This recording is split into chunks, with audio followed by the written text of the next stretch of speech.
feed crackled to life, and there he was, Matt, 30 years old if we're being generous, probably the kind of guy who used Synergy in bed and thought Excel macros were cutting-edge sorcery. The CFO introduced him as the efficiency fixer, which is corporate code for hatchet man with a smile. Tanned, tooth-bleached, styled like he Googled alpha male fade. "Hi, everyone," he said, giving the kind of smirk you see on guys who still do keg stands at weddings. "I'm here to streamline operations and eliminate process redundancies." His eyes landed on me through the screen like he was scanning for which antique chair to throw out first. I didn't flinch, just clicked save as on the folder I kept with every licensing document, federal renewal timestamp, internal compliance, chain tied to my name, labeled it church pancake recipes, and backed it up to a private drive.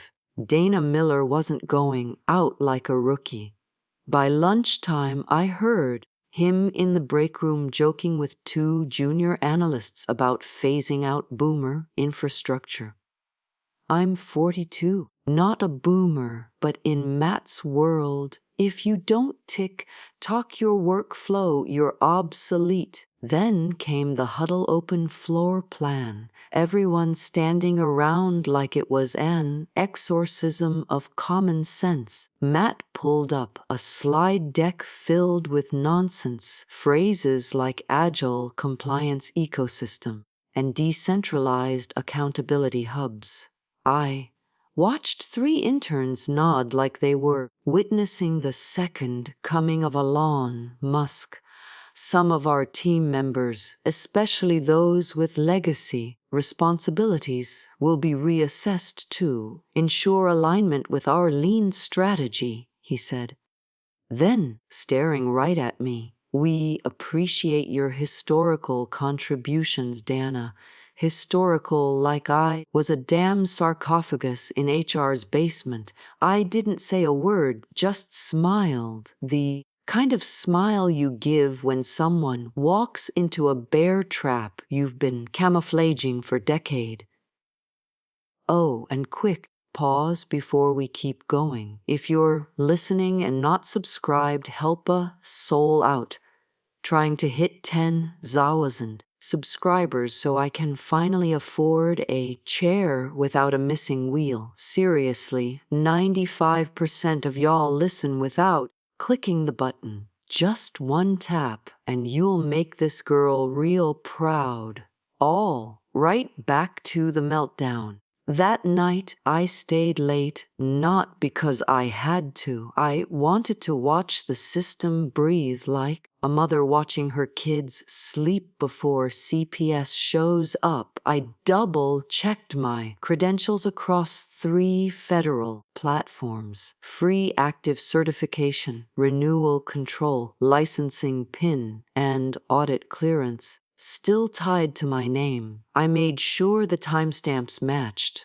Then I printed my contract clause, the one nobody ever reads, Section 7C. In the event of involuntary termination, all company-paid licensing responsibilities and regulatory certifications shall be considered void, and all credentials will be formally rescinded within 48 hours of contract nullification.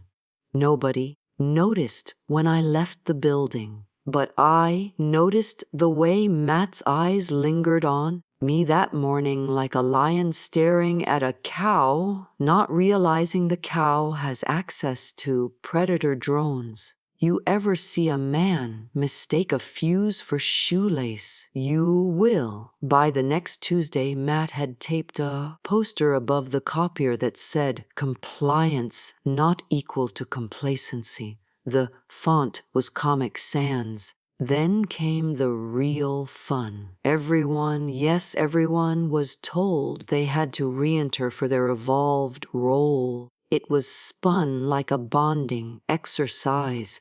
like we should be grateful for a chance to pitch ourselves for the same. Job titles printed on our health insurance cards. One by one, folks shuffled into conference rooms like kids, headed to the principal's office. The newer hires came out smiling, pairing. Things like Matt really sees me and he's bringing fresh air. I wanted to tell them that kind of air comes from a busted sewer. Great. When it was my turn, I didn't bring a resume. I brought silence. Matt barely looked up from his laptop. Dinah, you've been here a while. 10 years, I said, cool as a cucumber in a snowstorm. Right, institutional knowledge. We value that. His fingers tapped the keys, probably typing fire, dinosaur into Slack, pulled up a half-baked organizational chart, and pointed at a box labeled regulatory stewardship. Under it, my name crossed out. Next to it, open to be reassigned. Then he clicked a tab labeled Q3 Renewal Delegation. My eyes clocked the file name Q3 License Ruth Plan V1. In the comments it read, can this be transferred downstream? Downstream in Matt speak meant dumped onto someone too. Green to spell Osache. I smiled, didn't flinch, but inside a siren started wailing. When I got back to my desk, I opened the database I'd built from scratch in 2016, the one that tracked every compliance certificate, its expiration date, which governing body it reported to, and who had signature authority. There were 43 items on the list, 43 licenses, 43 pieces of red tape woven together into one tight corporate news, and all of them tied to me. Exported a fresh copy of the log, encrypted it, zipped it, renamed it, employee birthday cake list, and emailed it to a private account. Then I cleared the sent items. Call me paranoid, but I've seen what happens when children play with matches and call it innovation. Later that afternoon, he reassigned my inspection prep to a marketing intern who thought FDA stood for Food Design Aesthetic. No lie, she asked if that meant redesigning the lunchroom posters. Meanwhile, I was tasked with reorganizing the janitorial supply shelf. He said it would keep me in the loop at a foundational level, foundational like mold. I asked politely if I still had admin access to our licensing dashboard. Matt blinked like I just spoken Aramaic. Oh, I think we routed that to Chloe last week. You don't really need it anymore, right? Chloe had just learned what a PDF was. I didn't argue, just nodded, logged into a terminal down the hall, and revoked her access from the shadow admin panel I'd never told anyone about. If I was getting kicked off the ship, I wasn't leaving the map behind. I walked past Matt's glass-walled office later that day. He was laughing on a call, something about scrubbing out the old wood. He didn't notice me watching, but I noticed something. The fuse was shorter now, and the room smelled like smoke. The first time I heard them laughing, I let it slide, was 3 of the junior analysts, fresh from college, still wet behind the ears and smug with borrowed confidence, hovering over a printout of my old compliance flowchart like it was a cave painting. This thing uses color codes like it's a Crayola box, one snorted.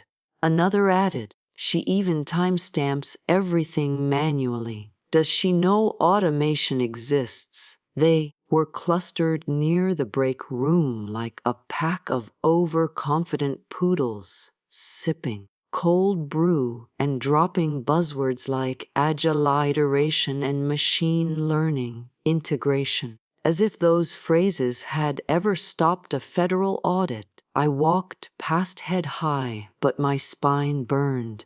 By Wednesday, I'd been locked out of 3 internal dashboards, 2 of which I designed.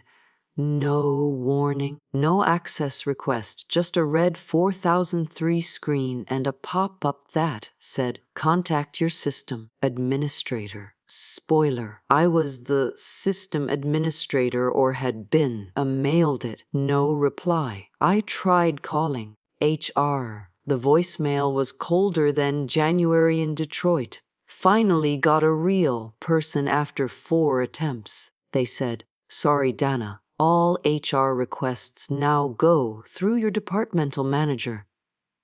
That's Matt. That's Matt. Like they were announcing the second coming, but with more hair gel and less divine oversight. I didn't reply, just hung up and stared at my monitor, empty but glowing.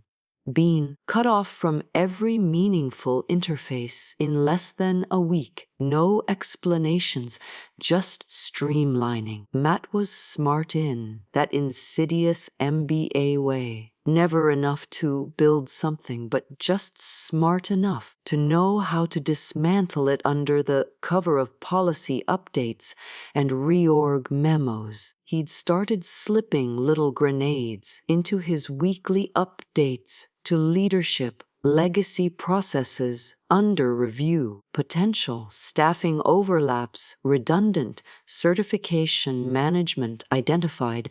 That last one was cute. Like you could overlap a federal mandated authority, signature tied to my biometric profile. I'd become a walking contradiction, officially employed, but strategically erased. So I scheduled a 10-minute slot at a notary office, quiet little place above a nail salon on Monroe Avenue. No fanfare, just me, a stiff chair, a form titled Voluntary Relinquishment of Licensing Authority. I didn't sign it yet, just notarized the option. A safety pin tucked into my coat pocket in case things turned into friel. Afterward, I walked back to the office with a peppermint latte and the deadest smile you've ever seen. Matt passed me in the hallway and said, "Hope you're feeling more aligned this week." I nodded, just tying up loose ends. He smiled. Corporate snake smile you'd find in the self-help section of a Barnes and Noble, next to Crush It and a scented candle. What he didn't know was that every loose end I tied came with a fuse. And I had the match. It happened on a Monday, because of course it did.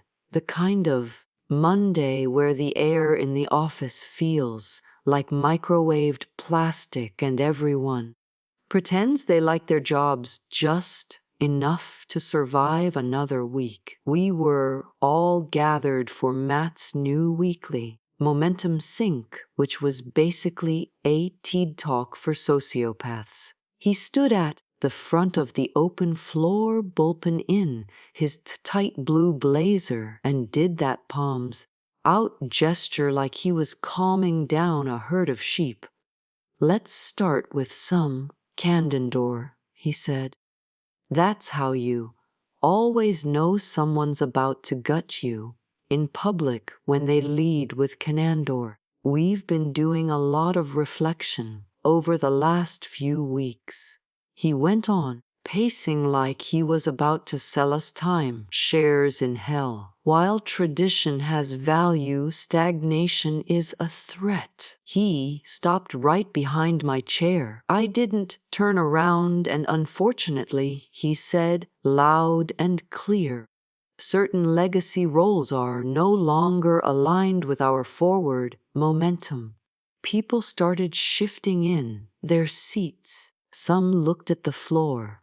A couple glanced at me. One kid tried to smile like this was normal, like we were just watching someone lose their parking spot and not their livelihood. Then came the final. Effective immediately, Matt announced. Dana Miller's position has been phased out. No warning, no meeting, no one, just a sentence in the air like a bullet. I stood up not because I was shaken, but because my legs felt too steady for how much they wanted to kick him through the wall. HR, two of them, both young, both avoiding eye contact, walked up holding a glossy folder like they were delivering communion. I took it, opened it, flipped to the termination page. No severance, just legal ease and a line to sign. I pulled a pen from my own bag, signed it in a single stroke, then said, "I'll need a printed copy." Matt blinked. "It's all digital?" I said. Printed. HR hesitated. I stared. 4 minutes later, I walked out of that office with a paper copy, a stapled receipt, and the calm of a woman who you knew exactly what she'd just done. You see, when I signed that form, Section 7C of my contract activated a silent clause across 3 federal databases, an invisible trip wire. Every active certification paid for by the company, my certifications immediately queued for auto-revocation. Not just expired, not just suspended, nullified. At 7:13 p.m. that night, my phone pinged with your authority over licenses KCN 8835 till 44 FD 210 to 98 and AMDR FED 81 to 02 has been formally relinquished. Entities dependent on these licenses will be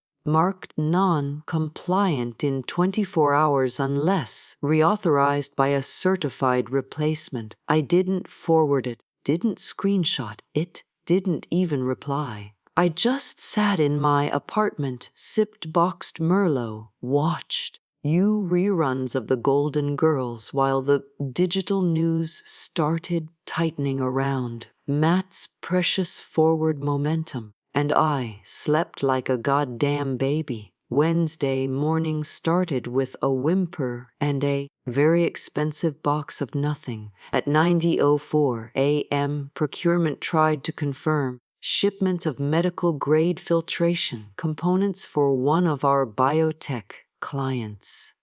Stuff you don't even breathe. Near without 3 signatures and a biohazard stamp. The vendor's reply: cannot fulfill shipment.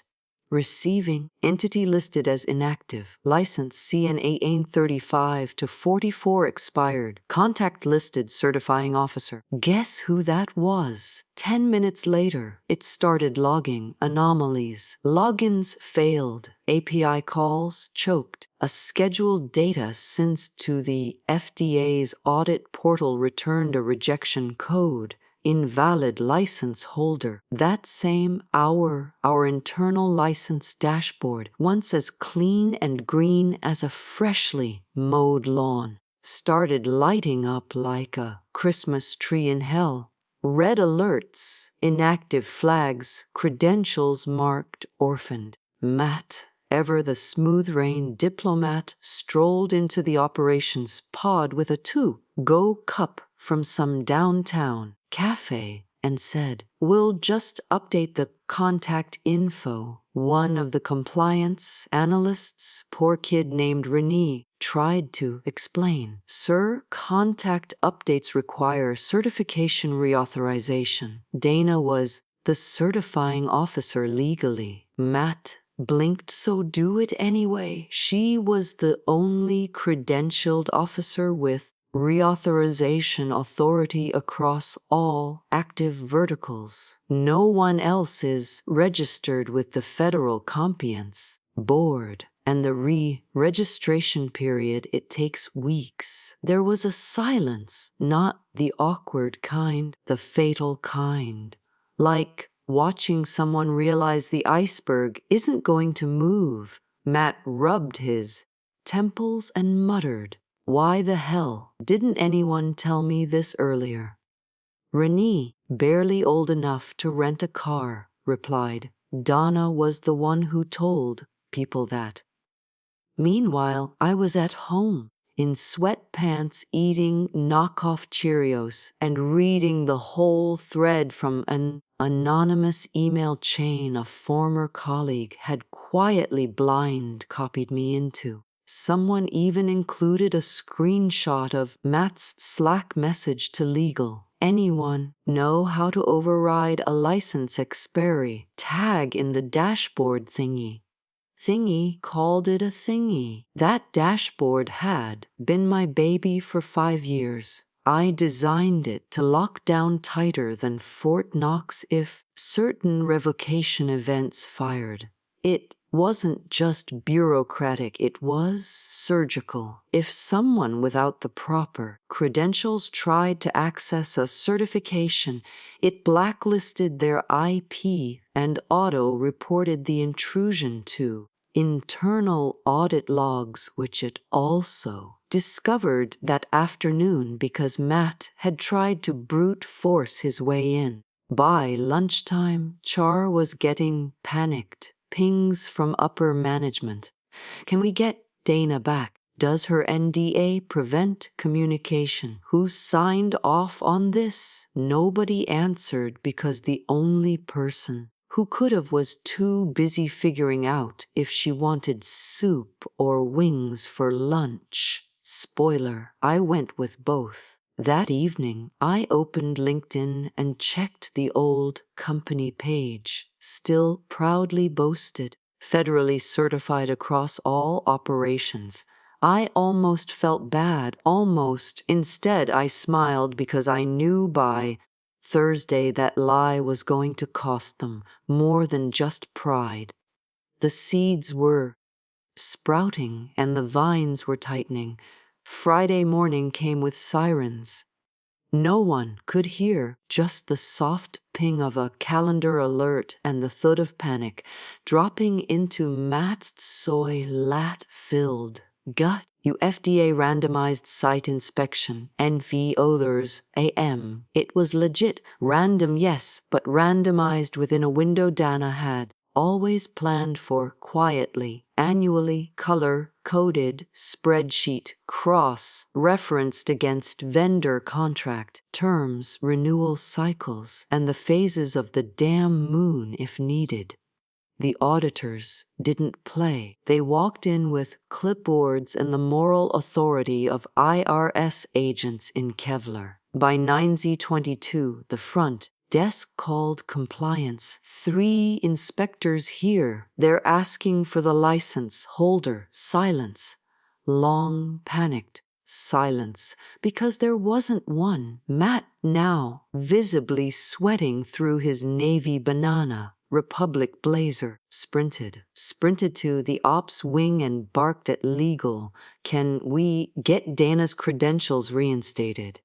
A poor junior associate Googled license reinstatement process like it was a how-to guide for baking banana bread. Meanwhile, Matt tried logging into the Federal Credentialing Board's portal using Dana's old login. Access denied. He tried requesting a password reset. User not found. He called the regulatory board's help desk, transferred him 3 times, then calmly told him Dana Miller voluntarily relinquished her license authority. Her ID has been removed from the registry. Reinstatement requires full recertification. Average timeline 4-6 weeks. Matt stared at the speaker phone like it had just slapped his mother. He turned to HR. What clause did she use to revoke her credentials?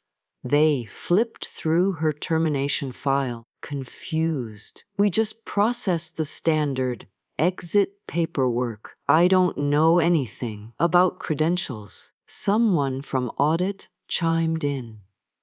Wait, didn't she have her own clause in her employment contract?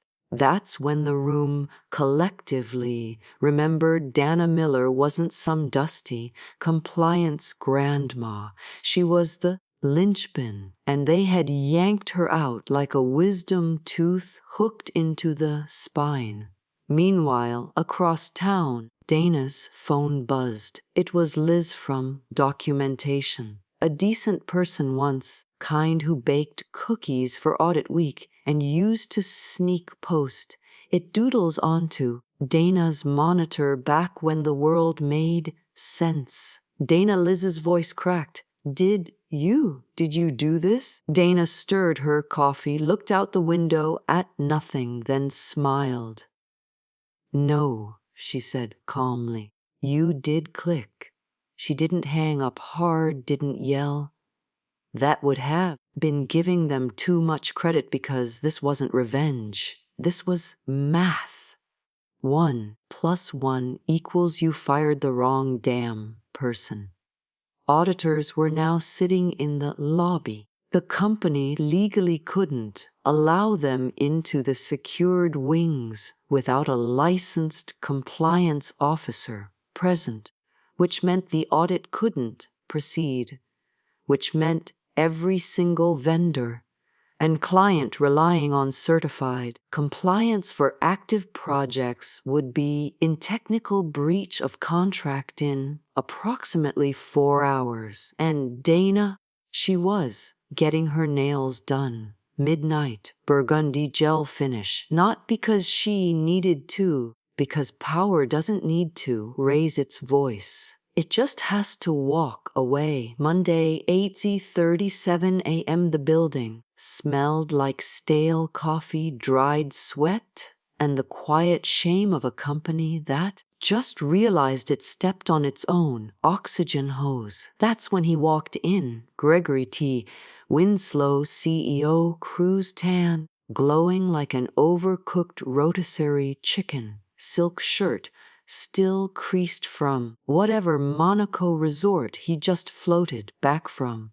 The man Ryer of wealth, sunscreen, and complete oblivion. He strolled through the glass atrium like a Roman emperor returning from battle, waving at receptionists, throwing finger guns at junior VPs. Morning, folks. Hope y'all didn't burn the place down while I was gone. Nobody laughed. By the time he hit the executive floor, he had 3 unread urgent license compliance emails and a voicemail from legal that ended with the words non-compliance disaster at 9:02 m. He burst into the ops room, expecting some mild turbulence. Instead, he walked into a goddamn plane crash. Operations frozen. Vendor shipments halted. Inspections failed. Certifications invalid.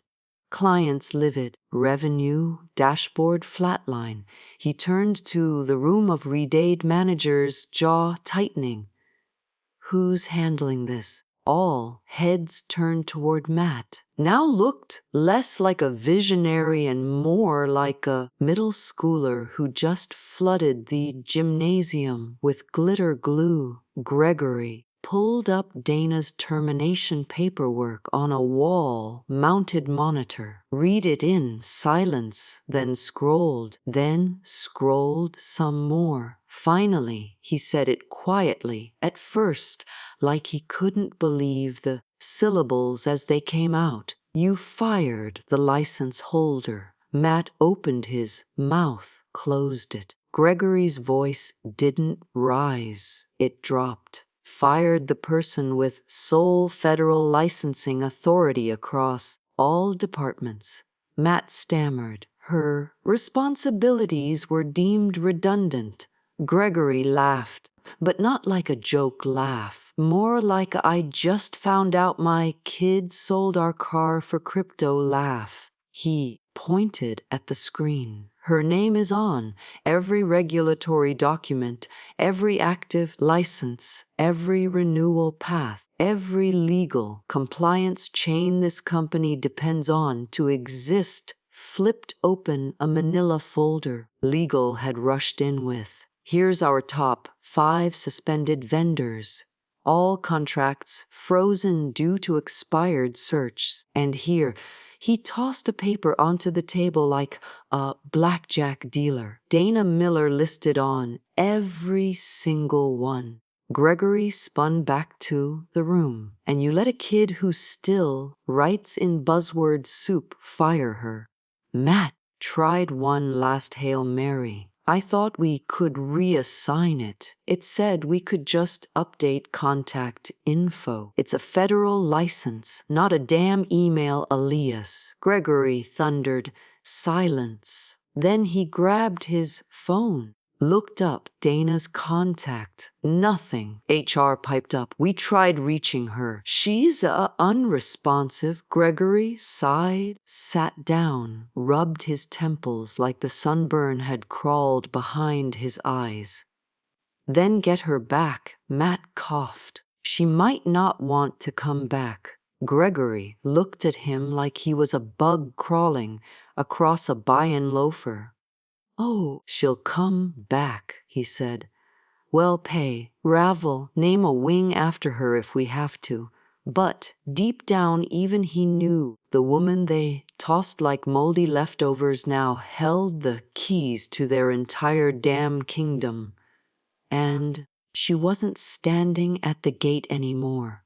She'd built another castle, and inside every blueprint they were scrambling to recover. Her name was still printed in permanent ink. Justice didn't scream. It just watched the guilty bleed out on their own spreadsheets. By noon, in his inbox had 6 messages flagged high priority from at Winslow Enterprises, calm, and 1 voicemail from an assistant named Trevor, who sounded like he hadn't slept since Thursday and might be on the verge of selling a kidney for leverage. The subject line on the final email, urgent return requested by CEO directive.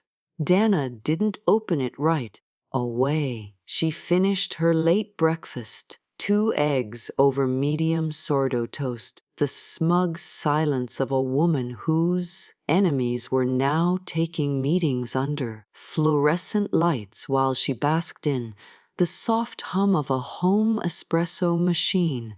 Across the city, Gregory Winslow was pacing his executive suite like a lion forced into customer service. Matt was now Associate Project Liaison Level 2, which is corporate for sit down, shut up, and don't touch anything that requires a password. Standing desk was replaced with a creaky hand-me-down. His monitor downgraded to a 19-inch square. The only thing agile about Matt now was the speed with which he got thrown under the bus. Gregory had legal draft up a proposal to Dana within hours. Consulting role effective immediately. Term contract 6 months minimum. Reduced salary, but generous bonuses. Promised based on results. And of course, a full gag order. No social media, no interviews, no comments to regulators, total silence. The offer came wrapped in digital gold ribbon and a graveling note. Dana, we recognize the critical nature of your previous contributions.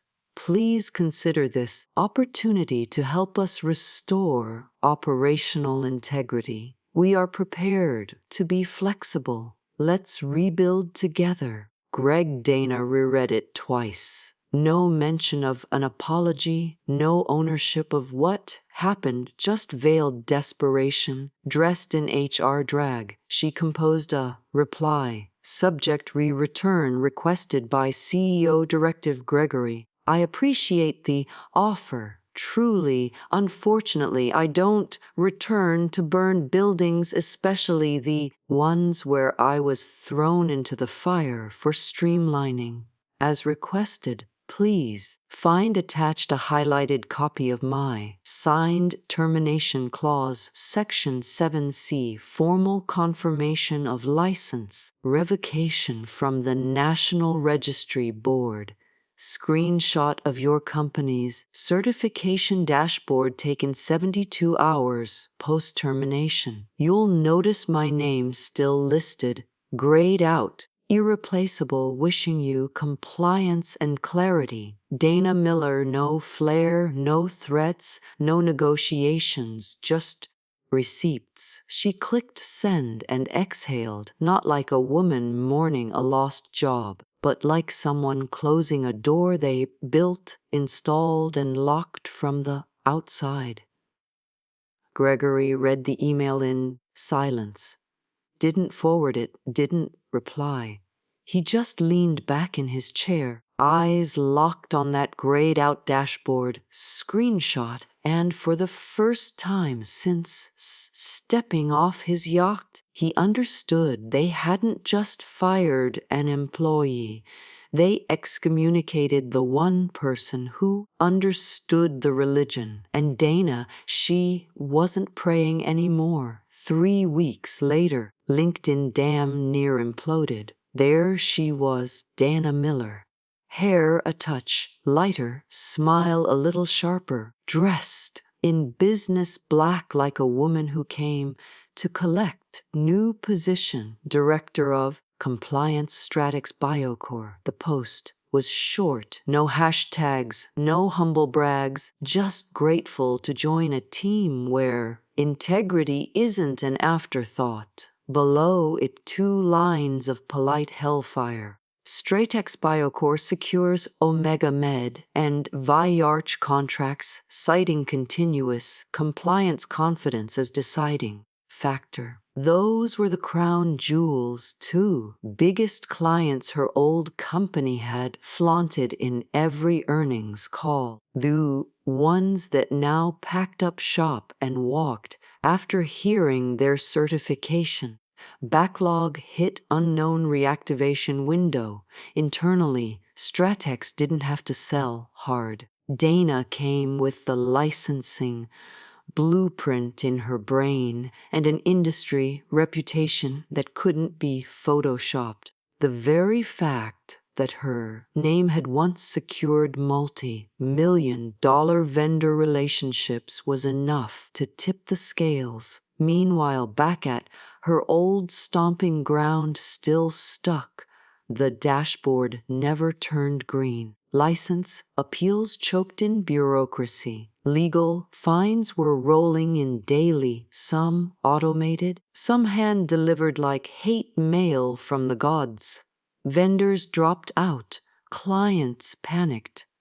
The office holiday party got canceled due to budgetary adjustments. And Matt, he didn't even get a goodbye cake, just a 3-minute Zoom call and a quiet transition plan that read more like an obituary. 1 week he was barking orders in an open floor plan. The next he was updating his resume with vague nonsense like freelance strategist. As for Dana, she had her own corner office now. Glass, walls, espresso machine. A chair that didn't squeak when she breathed. Every morning she watched the alert pings from her industry feeds like someone watching the weather report for storms she'd already outflown. One ping, then another. Her old company flagged non-compliant, license status pending, audit failures under appeal. She took a sip of her coffee, Colombian black with a pinch of smug. She leaned back, calm and centered. Above her desk, pinned to her monitor, with a blue push pin, was a single yellow, sticky note. No signature, no emoji. Just 5 words written in steady, no block letters in case they ever forget I was the license. Thanks for joining the fun, you office survivors. Subscribe for more switch flicking drama. Let's make your former co-workers sweat.